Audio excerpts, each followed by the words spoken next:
I didn't hit that well. That was kind of a high necky one, and that is flown fantastically well. Kept the ball speed up. Okay guys, welcome back to the channel. So today we have two brand new drivers to test with you. A trend in the golf industry and the equipment industry over the last little while, and you guys have been the loudest in the room when it comes to this trend of prices going up, up, up, up, and up, right? We're here in Canada now, we have drivers that are touching, you know, and actually exceeding $900 in the US. I believe that's about $7-ish, $750 in the US. We have a company today that we're going to do a test with, and their drivers are coming in at $400, $399 in the US market. The Tour Edge Exotics E725 and the C725. We've tested Tour Edge drivers on the channel before and actually had an incredible success with them for that price point. I don't think we're ever putting them up against the big guns in the golf industry, the Titleist, the TaylorMade, the Callaways, the Pings, thinking that they are going to be sort of best in class. But when it comes to obviously bang for the buck, I think that's where Tour Edge is sort of one of the most standout options that there is in the game. So as previous years, the 723 series, we're back with the Extreme model, the E model, that gives us the most forgiveness, the highest MOI. And this is the newest driver into the 10K bracket, the 10K conversation. We've had our own say about what we think about 10K, and I certainly have.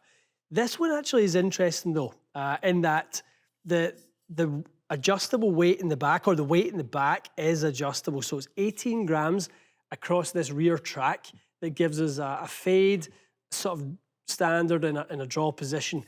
It's one of the things I've kind of critiqued about the 10K models the most is you're taking a hunk of weight, call it north of 10% of the overall mass in some cases, and just plugging it in and saying, here we are, we've got a very heavy, very stable driver.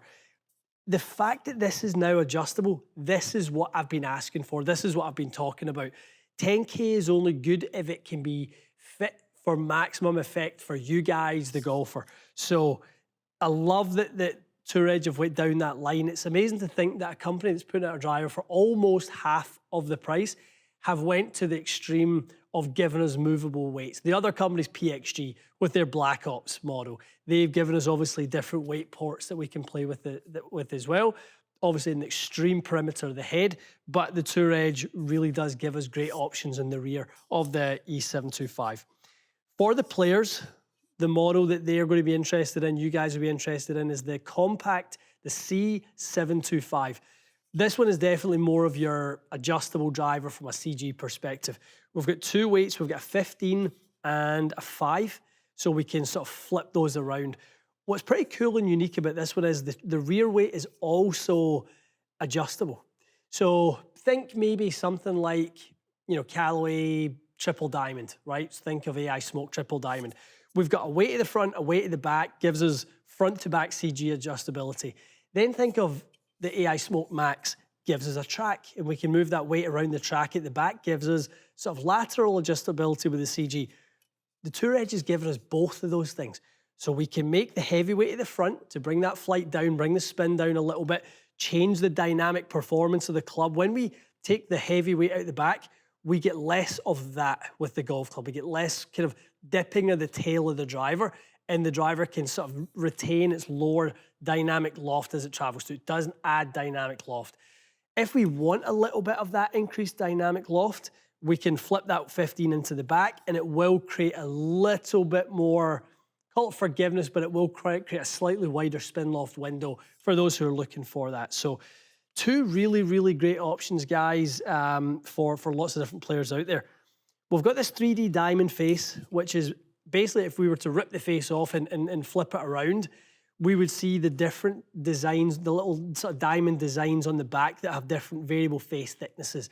Again, we talk about making mishits perform like centered strikes.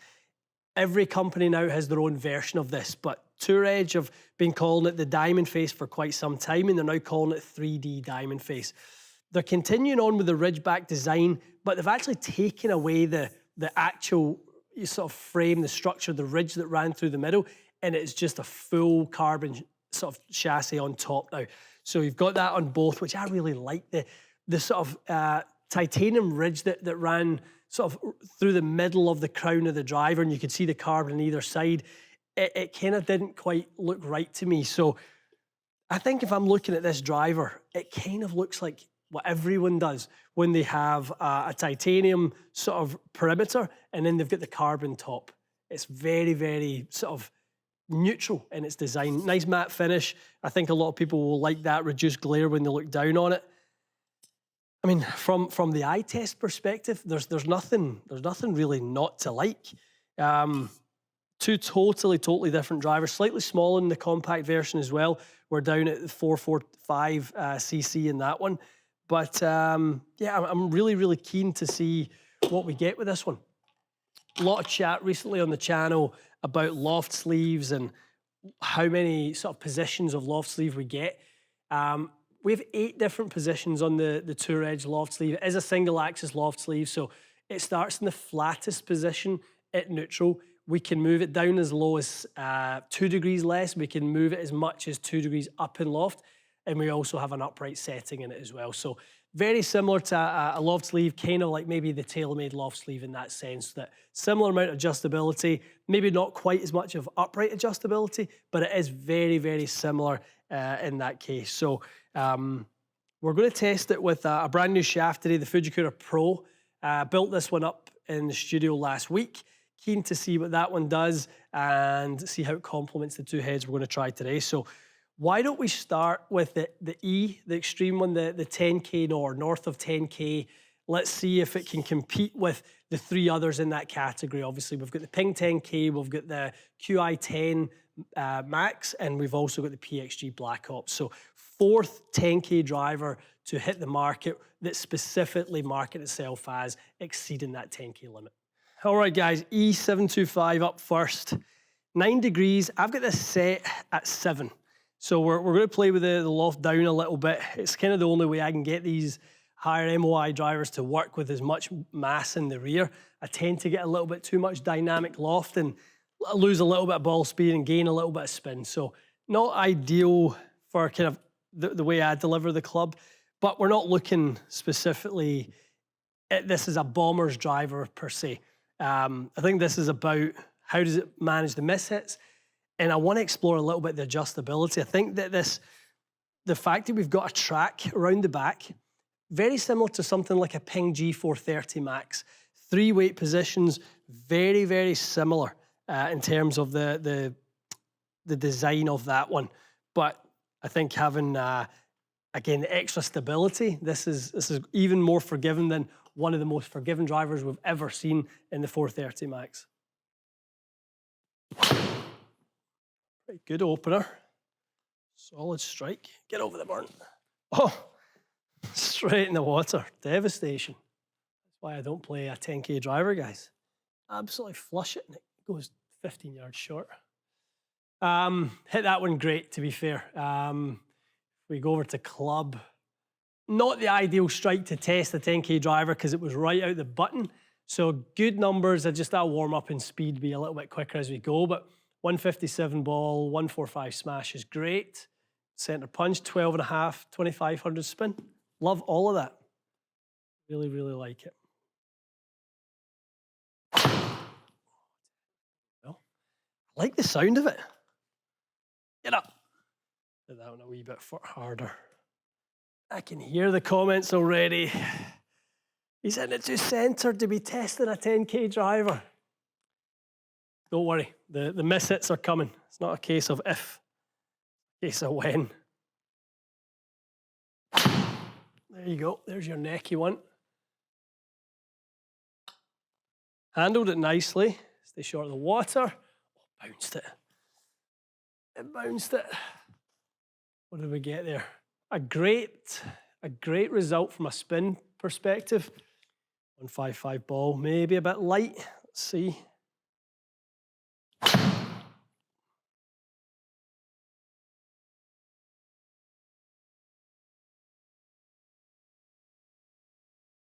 one's fine.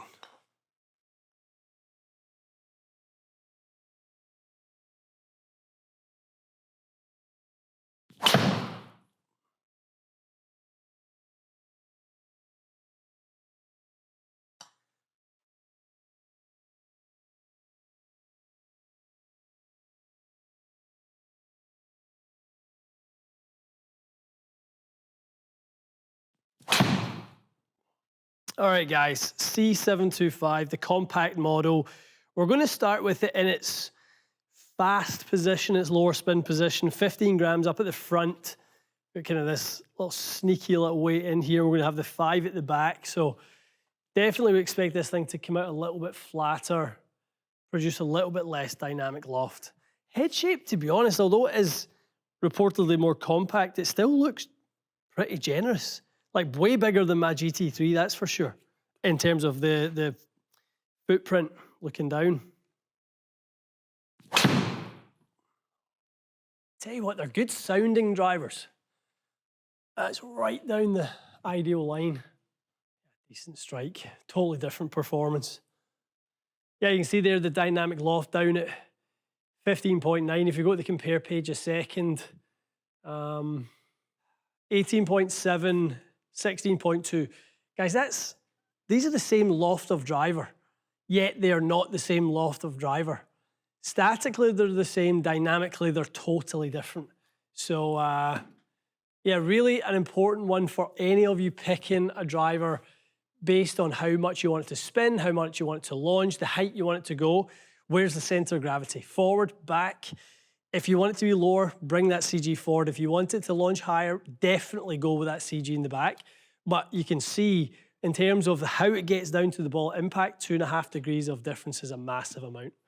Okay, let's hit a few more. I didn't hit that well.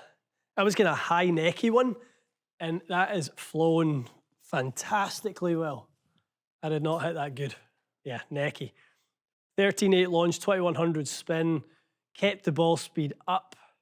I get kind of stuck on it and it still delivered less dynamic loft than the E725. And this is just a me thing. I don't do that well with, you know, I keep saying, I've probably said it 100 times already in this video, and I have said it 100 times certainly this year, when it comes to these rear-weighted drivers. They're not for someone like me. I do better the more the CG is further forward and I can control the face, a case in point. This one should be by no means looked upon as a less forgiving driver, though this is still over 9,000 MOI. So this is up in the territory of, you know, like a G430 Max, you know, QI10, in that sort of territory, but it does have this adjustable weight position. So we've got the front CG, we've got the draw port, the neutral port, and the fade port. It's this right now, to me, looks like one heck of a driver. If it can do something like that on a miss, that's really, really encouraging.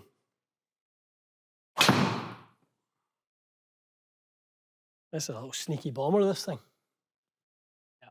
Better strikes, dynamic loft back down to 16. Really good. Even get the ball speed going a little bit.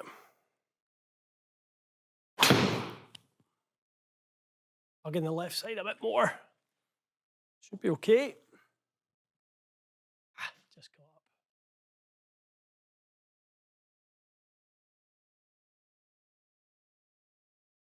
up.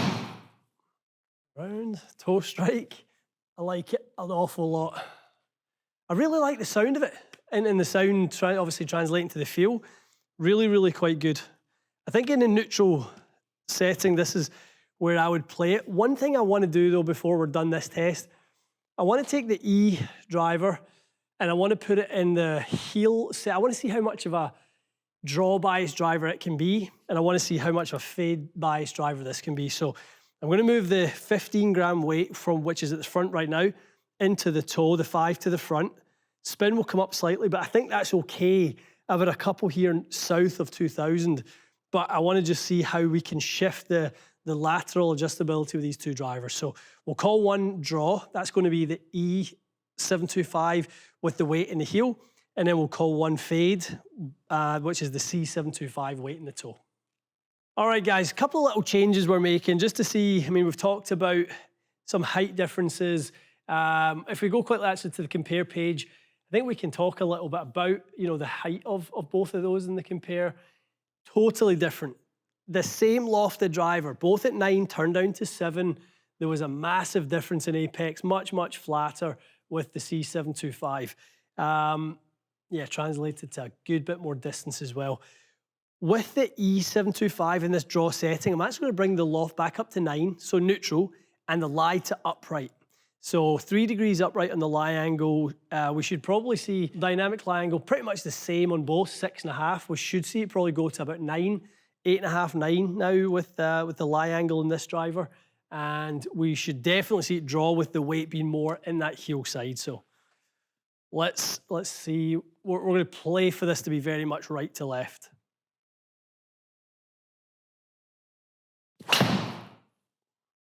Easy to turn over. That was a good strike. A very good strike. Right in the middle of the club. Literally in the middle of the club. So great numbers. 13.5 launch, 2300 spin, good speed. Lie angle came up to 8.5, but we gave ourselves, was a 36 yards offline, and that's having started it right. So there's probably 45 yards of shape on that, which is exactly what we want to see in the fitting bay if we've got somebody who's struggling with a little bit of shape. Let's aim a little bit. In fact, can you aim that white line on the right edge of the fairway? Keep going. Let's just, yeah, that's good. I like it. Give us all the fairway to play into. Like if I'm playing this driver, I'm just doing that all day. Aim right, let it turn back. Tons of shape.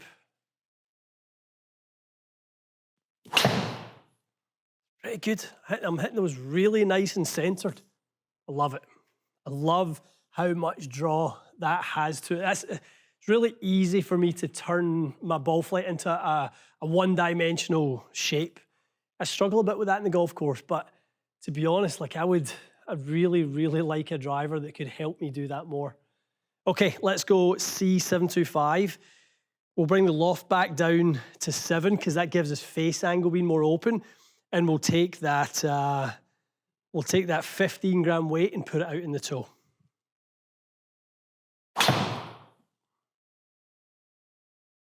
Really nice. Probably as neutral a flight as I can hit.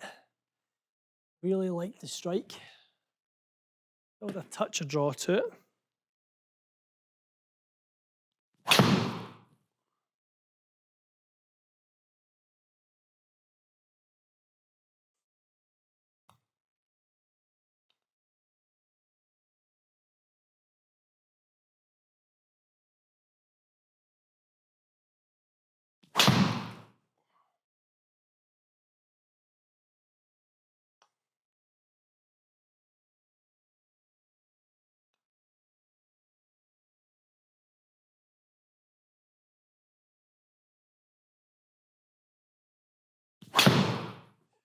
That's probably the first one where I feel like I've kind of got more help out of the way the setup of the club is. Nice centered strike, and the face was only 0.2 open. So I think that's a little bit more of that CG being in the toe that's made a centered strike act like a heel strike. That's a really, really good, nice and quick as well. One more for luck, but this is a great driver. All right, guys, that's one heck of a driver. Certainly the C725 for me is an incredible driver. When we look back at the neutral test, if you like, the way we had it set up, where they were both 9 degrees turned down to 7, and neutral weighting. Interestingly, I had a harder time turning over the E725. I actually think we aimed ourselves, if I remember, actually over on that right-hand side. So it was pretty straight, and then I found it really nice and easy to turn over the C725. Where the test got really interesting for me was when we changed the bias of the driver. Now, we still see that the C725 is much quicker than the E, keeps the spin down a good bit as well, and retains that distance advantage. I think, what's that there? 17 yards, and then the first time around it was 13 on the carry. This was just really fun to see how you can play around with that draw setting by making it more upright. If we go over to the club data, we can see that we can set the dynamic lie angle much more upright, get the face angle lower than the path. That means it's going to draw more, right? It means the face is closed relative to the path. And then the fade setting actually kept the face open to the path. So the adjustable settings, and that's why I've been praying and hoping that someone in this 10K game gives us adjustability where we can actually take advantage of the higher MOI. You know, I'd argue Touredge have done it. Touredge have given us that. PXG will also argue that they had that adjustability in CG as well. But I think this is a really, really big step in terms of the way 10K drivers or high MOI drivers are made. Another reason why in this, I kind of would also argue that the 10K portion is not what everyone needs or even what most needs really, is that look how much both times, if we go to ball data, look how much the lower MOI, you know, I'm a lower handicap golfer, but look how much more the lower MOI driver outperformed the higher MOI driver. This was great because I wanted a draw driver, but I gave up on speed, I gave up on more spin. Standard deviation was better, certainly on spin, better on carry distance. We go over to here, again, first time around, I'm giving up on 4 miles an hour again, and I'm giving up on 500 RPMs again. It was the same both times. That's why I keep arguing that I think maybe a sweet spot of 9,000 MOI, something a little bit sub 10, where you can get the driver to come out a bit faster, a bit better on spin management, things like that. That's more of what appeals to me as a fitter, and ideally, I think that's going to appeal to you guys as well, because you get forgiveness and you get distance at the same time. We know that the further we hit it down there, every 3 yards we gain makes our landing area 1 yard wider. So if I'm going to be consistently 15 yards longer with the C725 over the E, and then getting the draw in the fade sense, it was over 20 yards longer, 23 yards longer. So my landing area is almost 8 yards wider with the lower MOI driver because I'm getting distance. The further we hit it down there, the easier it is from a scoring perspective, from a strokes gain perspective. So there's more to this driver design game than just how high can we get an MOI and offering that to you guys as the support to your bad golf days. That's not how it works. We want adjustable weight. Both drivers have that. We want adjustable face angles. So the face to path relationship can be consistent, and it can also be positive in a sense of start line and curvature. That's again what we want. So really, really good drivers, both of them. I think the C725 is by far the standout for me. Feel, performance, ball speed, launch and spin. Ticks all the boxes. The E is going to play a little bit to the slower swing speeds and maybe somebody who's looking for that a bit more draw adjustability. I think that's who's going to benefit from this one. But there's two great drivers there for totally different golfers. So at that price point, at $399 US, it's incredible value. It really is. Layering on top of that, obviously getting fit for the right shaft, etc. It's hard to see how that's not an incredible play for any of you guys looking for a new driver. So make sure it's part of the drivers that you're looking for when you're looking to get fit. I think against the other higher price points, it's going to surprise some people. All right, guys, let us know what you think in the comments below. Is this the answer? Is this the reaction you're looking for from the OEMs to get a little bit cheaper in price point, but keep the performance high? We want to know what you guys think. Stay tuned for more, and we'll see you again soon.